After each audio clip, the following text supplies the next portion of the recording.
Salutations chers internautes, salutations à vous tous qui nous suivez à travers Carmel TV, vous qui nous suivez à travers Chat TV, des salutations à vous les abonnés de Diaspora Djobo, Roger, et soit pour vous, Tatou Kadjombo. Je l'aime bien parce qu'il se maintient.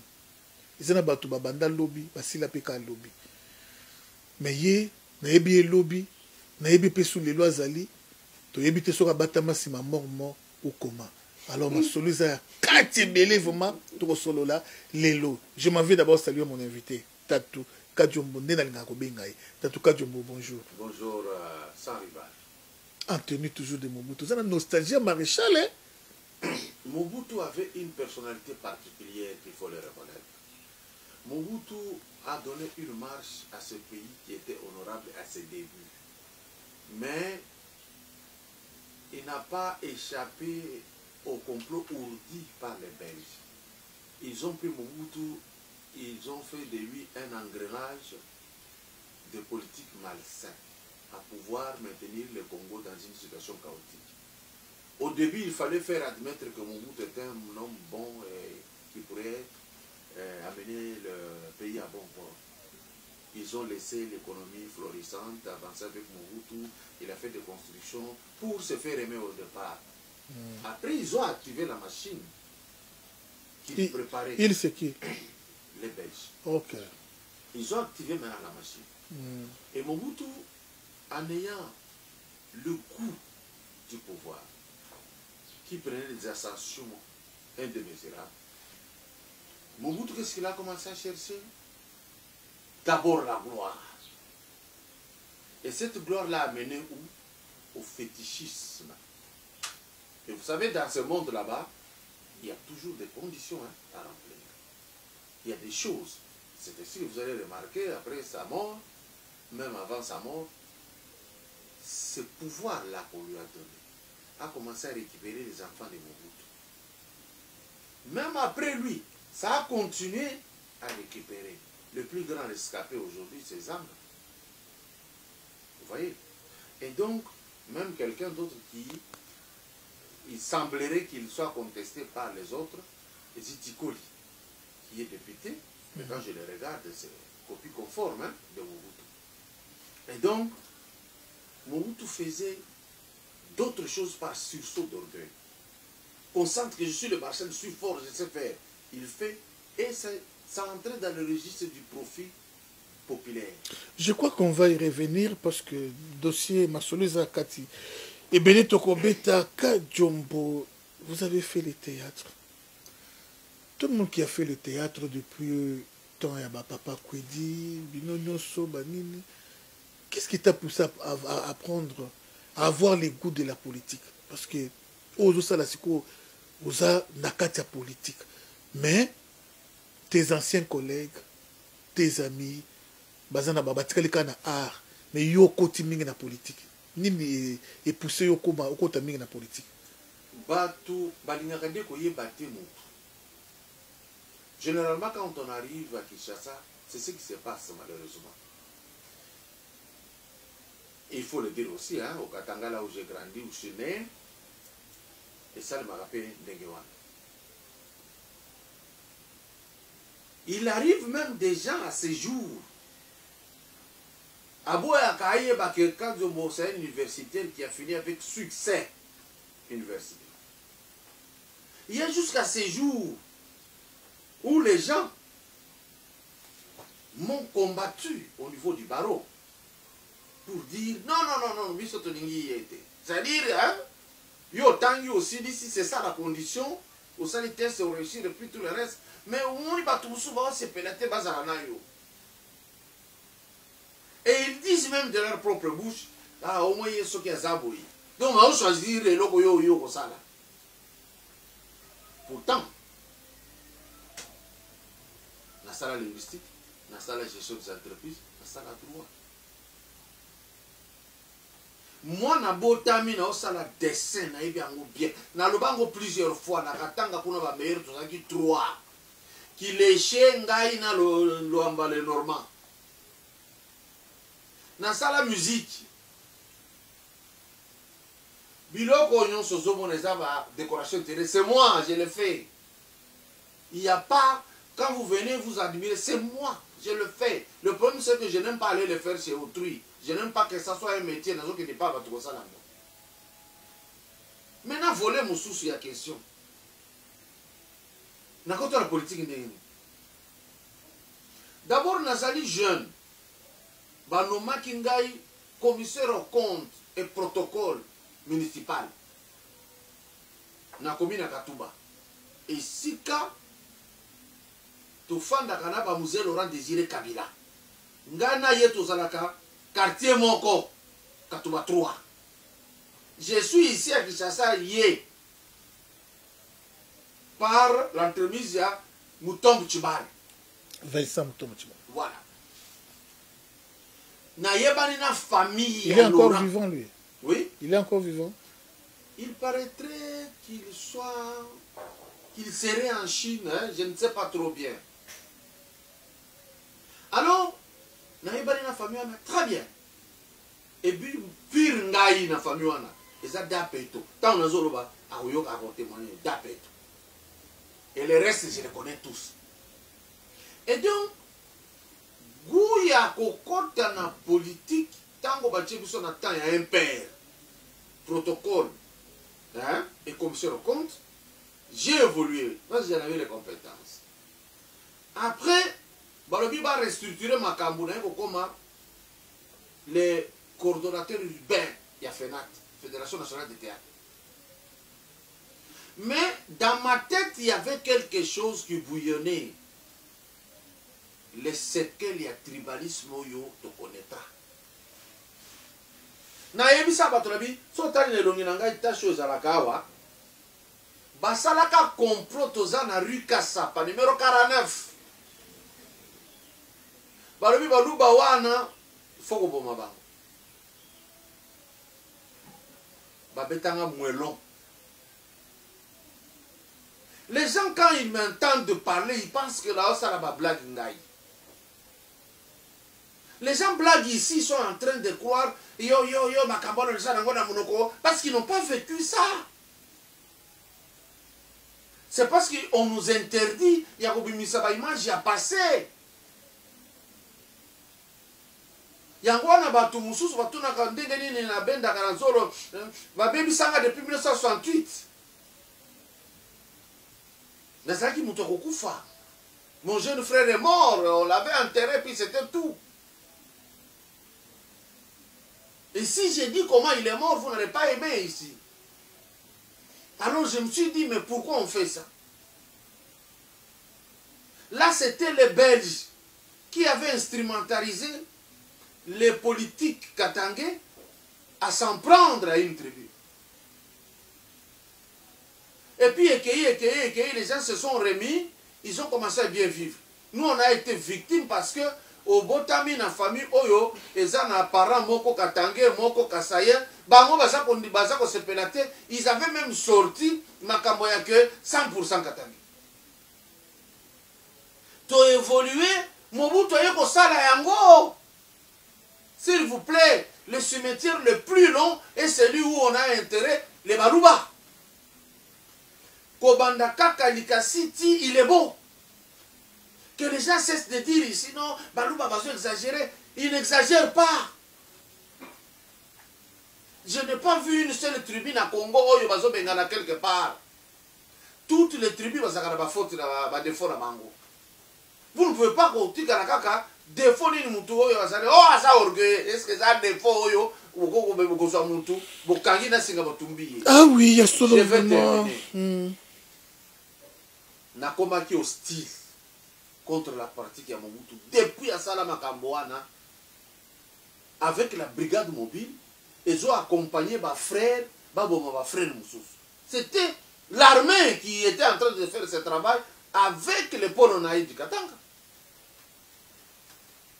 Bien sûr que oui, comment ça, comme bien. Non, je n'ai pas dit ça. Je sais comment Mobutu l'a utilisé. Nous savons. Il y a même d'autres gens qu'on ne veut pas citer ici. Et c'était écrit du temps de Mobutu. Moussala ezali me Moulouba te. C'était écrit, on l'a pratiqué. C'est là où le Moulouba a développé ce qu'on petite et moyenne entreprise. Kokata bilanga, koteka. Kokendela Zambi kosoma biloko, koteka. Et puis il y a eu kosala kende ça l'économie yakata. Après, je le répète, nous l'avons vécu même du temps de Moïse. Ces injustices étaient toutes là. Mais avant que Moïse n'arrive, dans 90 dans le continent d'épaisse. Pourquoi? Il fallait arrêter l'hémorragie Mobutu. Parce que Mobutu déjà, papa Etienne Tshisekedi, il avait la politique qui a brimé Balouba, pour fléchir Tshisekedi. J'ai commencé à avoir le goût de la politique quand Mobutu tua le Balouba en 1979 à Katekelai. J'étais au Kasaï. La genèse même de l'UDPS. C'était là. Balouba Bakimi va continuer à maï. Mobutu a tiré l'hélicoptère. Vous avez mis à Kala, hein? Mais oui, na mukolo. Hélicoptère de Fungoli maï. Mais tu te maintiens, hein? Je me maintiens na Fimakate, na Masangate. Moi, je n'ai pas de contention avec des gens, moi. Non, ça, c'est un bébé. Eh bien voilà, on continue toujours vraiment. Tatou, Kadjombo, Yasolo, vraiment. Mboka na biso, Congo. Yebisa biso, yo vive ba Tawana. Ba Tawana kutunga sans rival nazalate. Haine, jalousie contre les Balouba et Outi Wapi. Non, maman, c'est parti avec les colons. Nandenge bazali ko vivre ensemble ba société na Congo. Bazali na makambo ba jalousie wana te.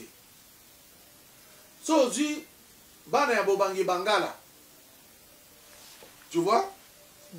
Ba nyonso le Anamongo, le Mbuza, le Libinza, Ekonda, Batutu, Bandundu, tout le reste. Bandundu na Kasai c'est une province moko. C'est ce que les gens ignorent. Et ça là qui province moko belge mutoye bukata. Bandundu na Kasai province moko. Et ça qui province moko. Wow. Le Kasai dépendait ya Bandundu. C'était une seule province. Batu baye ba biloko wana. Ba belge baye bakati. Et donc et ça là qui province moko comme j'insiste Bandundu na Kasai. Ba belge baye bakati. Batindiki siko baluba to ya Kasai oriental wana. Bakomi siko na province ya Kasai occidental. Bakomi lié na Kananga. Et comme capitale na bango kuna. Baluba wana bakekuna. Bazui ndambu ya société ezalaki moko. Ba séparé ba mususu babengi bango Bandundu. Ba Congo ezalaki nango. Nde ba belge ba yeko créer langue, ezali formula ina ko ya kubeta ngo un jour, ba créer langue Kikongo. Kikongo est la langue que Zaraki Nango Zaraki T. Ah bon? Non, le Kikongo, le Lingala, ça n'existait pas. Bango va créer langue wana à travers ba substrat linguistique musu ba sali ne va créer Kikongo. So koti na ba Kongo na ba nani mususu ba yebi Kikongo te. Bako sabinote, c'est une langue créée par les Belges. Là ni ba no lo ba. Ba o bazolo ba Kiyombe bazali. Ba o bazako lo ba Kinyanga, Kitandu. Il n'y avait pas les Kikongo. Va créer l'angoisse pour le Bakango. Va Belge va créer, va mettre ces gens-là ensemble. Pourquoi alors Balouba, Balongola qui va bazongi?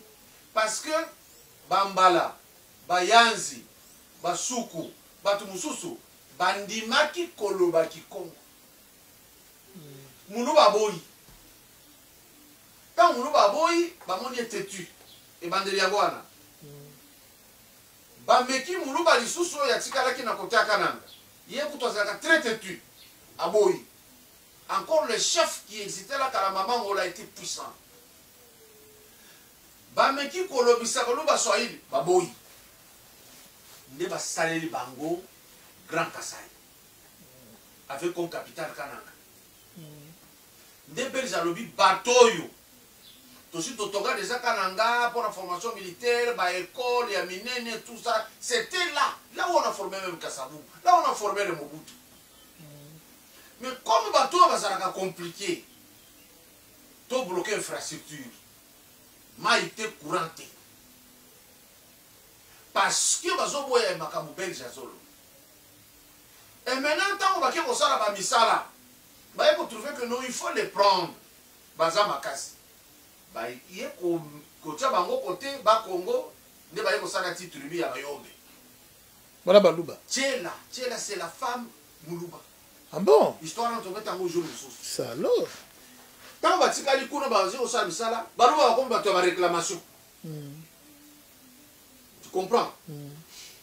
Nakatanga ba ki osala jekamine bazaka bato ya pression mundela bi ça c'est un danger nde la musi sikoyo ba tribu bomonte ka batoyo ba komone la bino alors que c'est lui les Belges qui prenaient les Kassaïens pour aller étudier et venir les remplacer et kaka bango moko ne balobi no ba yeko dominer bino batie songi nde bitumbe bandi. Mais ce que je dis ici et ça la makina en Équateur. On n'avait pas placé les Balouba là-bas pour créer un problème. Ce qu'on a Équateur, ba mongo basala ki mingi batangi pe belé, ba yeko étouffer bango na présence ya Ngwandi. Mobutu, Bangwadi, ba étouffer ba. Les Belges qui ont fait ce travail. Maintenant Muluba tango biloko ne badi ko salema, nde sikoyo ba bimisa ya que alingi a dominer bino ba Belge mutu ba liboso ba bimisa eloko wana. Des Belges avaient dit qu'on a force publique, à accompagner un mouvement wana pour réprimer les Balouba qui refusaient d'obtempérer dans Makamna Bango. Ok, c'est bon, je crois que vraiment, c'est la première fois que Batubele ba yoka ba révélation yopesi finalement. Finalement, en dehors du droit que tu as fait, en dehors de tout ce que tu as fait, c'est le sous-historien. Historien, mais mingi na zaka formation histoire na ba professeur ndayuene na tanga bango mingi na landaka professeur Théophile Obenga oya Cameroun na landaka professeur Covid mutu na landina no bien te na zo possibilité c'est le grand maître Cheikh Anta Diop Tatu ka Jombo ya solo likambo na mboka na biso Congo eza mwa matata et surtout na ba réseaux sociaux. Il y a des actualités chaque mois, chaque semaine, chaque trimestre. Il y a eu un temps où on a parlé de Chibola avec évêque Mukuna. Il y a eu un temps où on a parlé de Moïse, par musicien Onani, Mike Kalambayi, na Pegnel. Il y a eu un temps où on a parlé du gouverneur Yaba Congo avec moi si Nani Komo Kimi. Et vice-gouverneur à Congo na mwasi Oyo Aliva qui a un spectacle toujours. Et aujourd'hui c'est le dossier Christelle. Dossier Christelle Oyo et Bomi Mboka. Tatu Kajombo Yebisa biso mwanano et mon elinayo en émo. Dossier Oyo Christelle. Tomoni République Congolais nyonso ba sepeli na acte Christelle à salité. Mais bandeko na biso babengaka bazaïrois bandeko na biso combattants oya poto ils sont restés indifférents donc ils n'ont pas condamné Christelle mais tango sangweye ke bakangi Christelle allez balimisi mapapu bandi ko attaquer première dame Maman Denise réaction des anini c'est bête oyebi bazangi discours. Imaginez ce que ça n'a que place Oyoya Kassanji de Mokia et que Kassanji de Logolisi Mokia Nanda. Vous avez déjà imaginé ce que ça allait être? Le Moulouba est pacifique comme le Mukongo, comme on l'a dit. Mais néanmoins, il est honnête. Il fait les choses pour la République. Oh, Maman Olive, écoute toi bien. Bah, comment ça, Maman Olive? Maman Olive, bah, fingaye, à Kangisa Moutouté, voilà. Il y a un dossier Oyo et Bandeti tribunal depuis Kabila. Et l'andi est Negenini. Olive n'a Likamoyo, il y a Nini. Courtoisa bien, mais Nanini. Oyo Baligi a ça la Nini. Qu'est-ce que vient faire l'ancienne dame? Qu'est-ce que vient faire la première dame dans ce dossier? Surtout ici qu'à changer l'embouchement, ces gens peuvent parler. Que tu vas bimi va dire au funda. ils peuvent parler. Pourquoi vous devez avoir une haine viscérale contre une tribu? Oui, mais pourquoi va attaquer Maman Denise?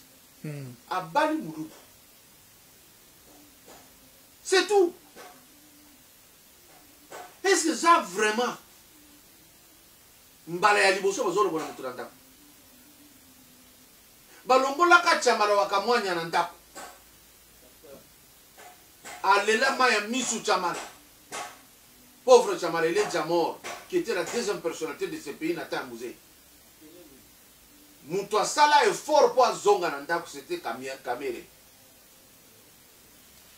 de bazongisa ye na ndako.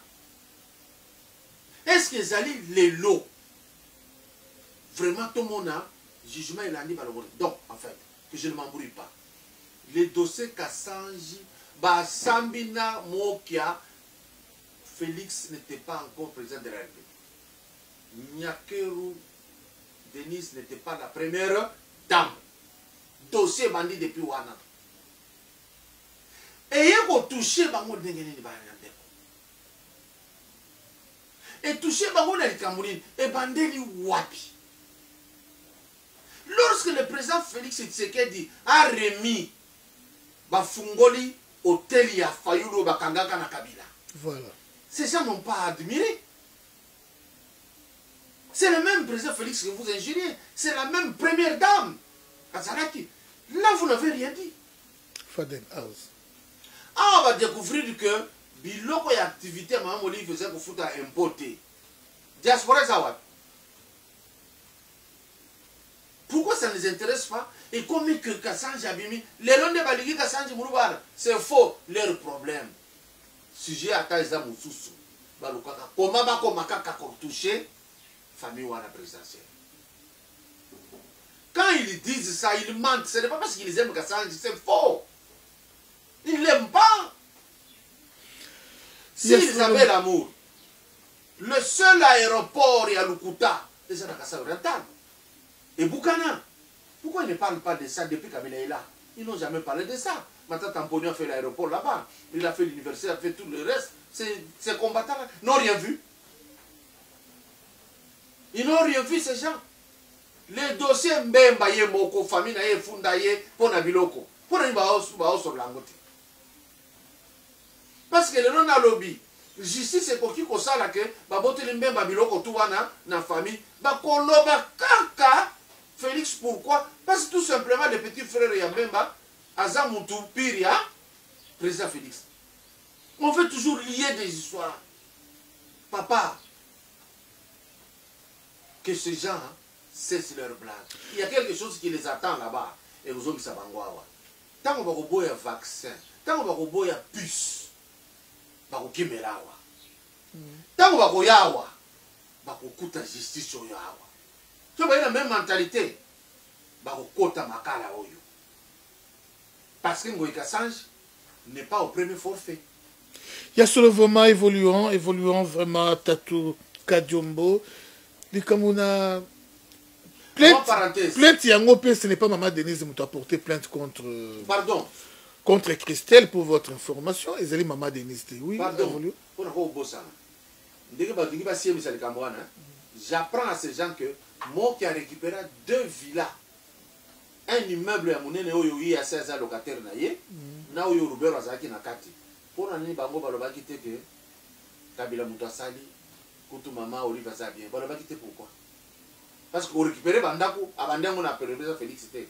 Abandaki depuis Kabila, il a récupéré ses maisons. Et Tikala Kioyo, Moko. Des justice à ça. C'était cette précision. Maintenant, on appelle plainte. Ah oui, il y a solo évoluant. Les Kamounaba première dame. Surtout ça, les Kamouna première dame. Moi, si il y a Kassavoubou à Yebanate. Pendant que Kassavoubou a ça là plus de 4 ans à pouvoir, plus de 3 ans, 5 ans à pouvoir. 5 ans. Moi, si il y a Mobutu, Maman Cessé n'a Bobila d'or. Mais qu'est-ce qui fait que Makambo est tellement œuvre sociale, mais Balobelara Maman Cessé. Balobelara mingi Bobila d'or. Pourquoi? Dans tout nos poyos à Moutoua Kala. Alors, tu y a Siko, Maman Denise, vous comparez moi trop. na maman Olive. Kaka na grande question, toki na sous-question, maman Olive, na 5 ans ya pouvoir ya Kabila, on ne l'a pas senti. Na 10 ans ya pouvoir Kabila, on ne l'a pas senti. Na souka awa, maman Olive a commis moutou ya badon. Et basa sous na pouvoir te visibilité belée, apparition belée na télé. Qu'est-ce qui est caché derrière ça? Moi, je peux dire ceci. D'abord, il peut y avoir quelque chose de caché, mais étant mon société.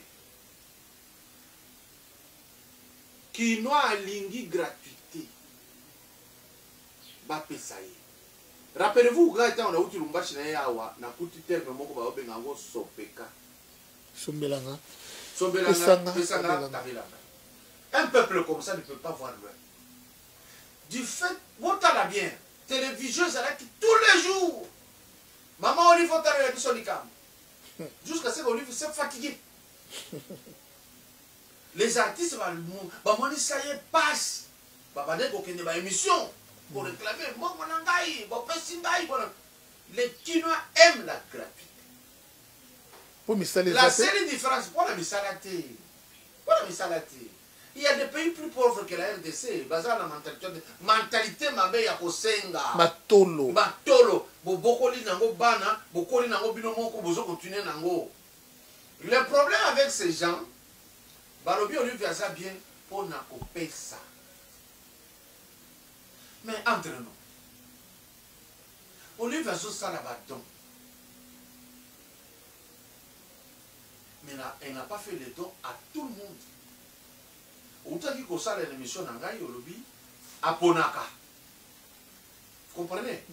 Mais Kinoa, tant que geste moukewana, a tout attaqué pourquoi Olive a donné et comme sujet à gloire pour naï. Au moins, pour naï, parce qu'il y a une pays baya pour Kabila. En même temps Kinoa wana, ceux qui Olive a payé moutou songolo et loco. Kinoa a critiqué c'est parce qu'il va payer été. Ceux qui va payer à Zui. Je vais vous donner l'exemple. En bon, on va critiquer Kabila, on a Jeep. Abimisa pour le bébé, pour l'année, Fatia a fait ça avec Jeep. Mais tant que Kabila est un Jeep, en bon, on va voilà le prototype. Maintenant, ici, Bazala qui cause là que Denise Nyakeru Tshisekedi, avant de faire Okita, qui est en train de Bambongo, Baboy de marche à maman Oyo. Tango azokendeko pesa ba toli ba méthode de travail na ba soins de santé ba moni ngo mabe ba zako sepelate ndenga pesi assurance maladie na ba artiste mingi ba zako zela kaka enveloppe. Les gens critiquent, les gens n'aiment pas que Denise Nyakeru première dame ba critiquer parce que ba zaki kozela que ya kitake pas itel abimisi miyoyo ya mutu tel asali bwana boye ngana ngo bimisa miyoyo alors que na osala ka marketing et que osala motema na ngaite mais oyo amoni tante ya bimisa miyoyo il t'apprend ko bimisa miyoyo yo moko. C'est ça qu'on n'aime pas chez lui. Tango aye ko sala association na ye dans les ONG fondation pour na ko soutenir bato ya alors ONG oyo mama Denise Asali il y a pour soutenir Batouya Anemi SS. Tu vois ça? Si forme. Ça veut Batouya SS. Congolais sont mon angoisse de côté. Congolais n'ont pas na saki à l'osso. Congolais n'ont pas na musuni. Donc Congolais même Batouya SS. Denga banyo kwa maka. Les ailes kamunaïti.